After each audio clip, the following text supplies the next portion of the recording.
جب اپنے حق میں وہ قبول نہیں کرے گا تو ہمارے خلاف وہ کیسے پیش کر رہے ہیں؟ لہٰذا پیر نصیر صاحب کا آپ حوالہ پیش نہیں کر سکتے۔ اس کے بعد وہابی موصوف نے حوالہ پیش کیا پروفیسر مسعود صاحب کا، پروفیسر مسعود صاحب کا کہ مفتی مظہر اللہ دہلوی صاحب یہ مولوی الیاس صاحب کے پاس جاتے تھے اور ان کی عیادت کرتے تھے، حالانکہ وہاں پر بالکل ایسی بات نہیں ہے کہ مسلمان کہا ہو یا عبارات کے اوپر انہوں نے گفتگو کی ہو۔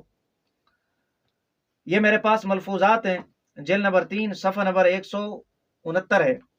یہاں پر تھانوی صاحب کیا کہتے ہیں کہ ایک سلسلہ گفتگو میں فرمایا کہ ایک معزز ہندو نے ایک شخص کے ہاتھ، اچھا یہاں پر ہندو کو معزز کہا گیا، اگر یہی ملفوظات تھانوی کے کوئی ہندو اٹھا کر یہ کہے کہ جی یہ دیکھیں آپ کے حکیم الامت، آپ کے حکیم ہمارے ہندو کو معزز کہہ رہے ہیں، لہٰذا ہم عزت والے ہیں، ہم حق پر ہیں، تو کیا ماننے کے لیے تیار ہوں گے؟